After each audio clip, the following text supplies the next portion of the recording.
Hey there everybody, welcome back to Squee-El's gaming channel and Grim Dawn. Today we're doing another video on kind of like a full build that I've done. This time it's going to be for my Dervish. He is a Nightblade Oathbreaker combination. I'm going to kind of show you what I did here. This is a build that heavily focuses on Guardians of Empyrion here. As you can kind of see, I've got this skill maxed out. A couple different things going on, but that was the focus of this build. I use Whirlwind as my primary attack move, which is our Eye of the Reckoning here. Buffed it out. It's interesting because I've never really been much of a Whirlwind person in any dungeon crawler. This is the only character in any game where I've done that with, so that's interesting. Did Blade Spirits here, Blade Barrier, which is a brief invulnerability with a healing regen, Pneumatic Burst, which is literally a healing ability that I've pretty much made that way through these other buffs here. And then I've got a Shadow Strike, a jump attack pretty much, and I maxed out the ability that basically has it so that puts enemies to sleep, and that's kind of that. Here's the Whirlwind, by the way. That's super cool. The jump ability I'll show you guys too. It's this. I needed an ability that was going to get me out of bad situations, and that's pretty much it. This guy's kind of good at survivability between his several moves, so we'll show those off in a minute here. As far as my gear, it's mainly focusing on the gavel here, which, if you can see kind of how it buffs my skills, gives me extra guardians. This is my main goal. And then I've got the Visage here, which is a helmet. Those are the two main pieces of this build, and they're both farmable, unlike most legendaries. You can get the helmet, the Visage, if you go to the last DLC, the Tomb of the Heretic here, kill the first boss you run into. He's got a chance to drop the helmet. As far as the hammer, you can go to Sorrow's Bastion here. There's a faction on either side. You want the Necromancer faction, the black guys, when you get to that point. And then they pretty much give you 4 or 5 quests you complete, and then there's a boss on the last quest that has a chance of dropping the hammer. So it depends kind of on your level of your character too, so I use my max level character for that farm so that I could use the best version of the hammer. And I've also got this ring we saw in my previous character, and then I've got an amulet here, which gives me the Chill Main Yeti.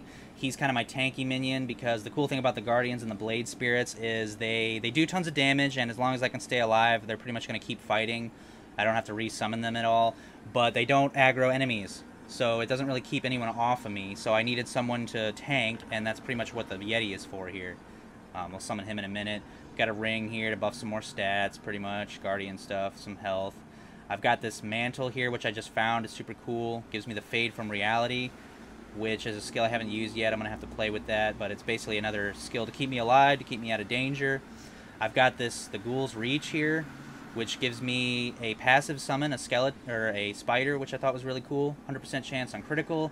And actually, real quick, if we go over here and look at this relic, this gives me the Crab, which I'm going to summon all these guys as soon as I finish the wrap up here so you guys can see these minions. But the Crab is the one other minion that I hadn't messed with. Basically, this guy was kind of the leftovers from my Necromancer, because I had a couple minions left in the game I hadn't gotten to use yet, and I wanted this guy to have them. So he's got the Spider, the Crab, and the Yeti. The only thing he's missing is there's like this T-Rex type minion, since my Shaman has the other guys, these little goblin type things.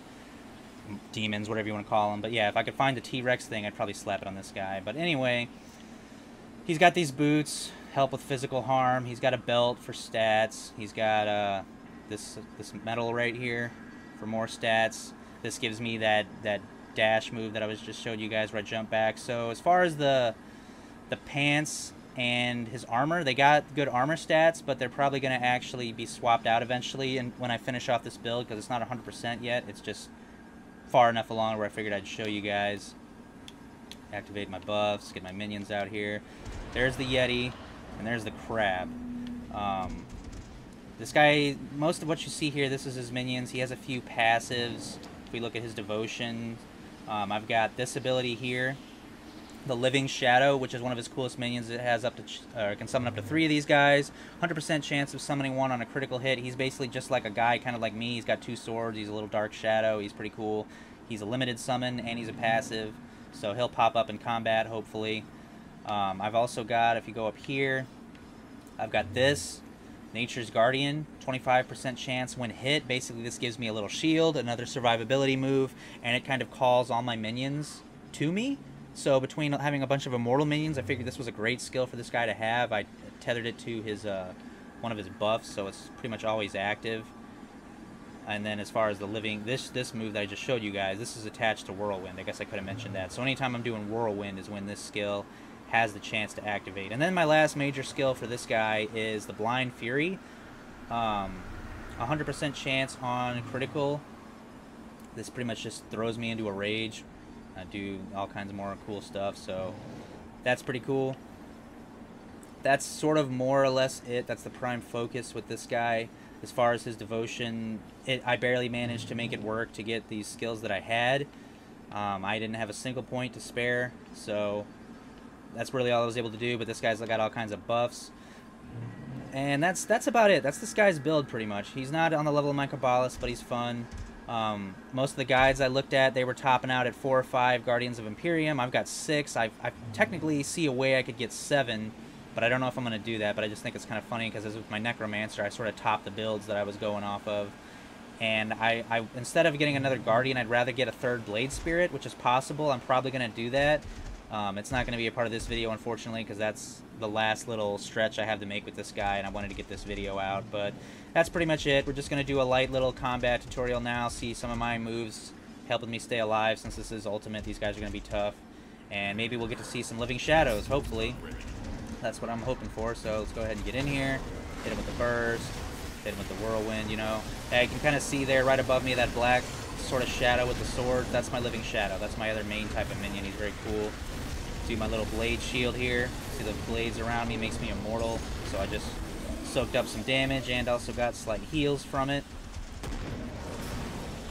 And then these guys will go ahead and trigger. If you watched my health, I just did a healing there with the pneumatic burst. The pneumatic burst is like a move that you don't even really notice people using most of the time because it just happens. But like you can see my health dropping. I hit B, boom, health's full.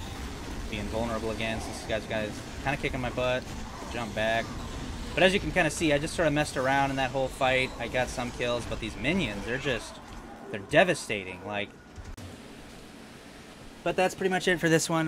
Make sure you guys like the video. Let me know in the comments what you think of this build and if you've got any of these characters. And as always, guys, I'll catch you in the next one. Thanks for watching.